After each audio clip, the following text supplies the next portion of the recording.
যদি কোরআন হাদিস না মানি জীবনে কি হবে গো মৃত্যুর পরে। যদি কোরআন হাদিস না মানি জীবনে কি হবে গো মৃত্যুর পরে। কবরের মাঝে কি দিব জবাব, মুনকার নাকিরের তরে। কবরের মাঝে কি দিব জবাব, মুনকার নাকিরের তরে।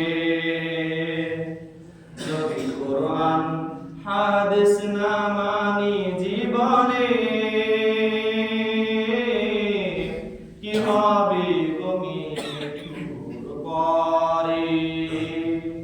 উপস্থিত সম্মানিত আজকে জামে মসজিদের মুসাল্লিগণ, সর্বপ্রথম সর্বাগ্রে সেই মহান রব্বুল আলামিনের প্রশংসা করে, যিনি আমাদেরকে সর্বেশ্বর অতি উত্তম করে গোটা গ্রামের মানুষকে, সমস্ত মানুষকে একত্রিত করেছেন এই জামে মসজিদে।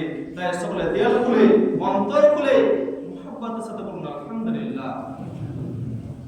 তারপরে আমাদের ধর্মের ধর্মের নেতা মা আমিনাল্লাহ মুরুদুল্লাহ তাসদার মাদানী মুহাম্মদ মুস্তাফা রাখালের বন্ধু আদমের বন্ধু জনাব মুহাম্মদ রাসূলুল্লাহ সাল্লাল্লাহু আলাইহি ওয়াসাল্লাম।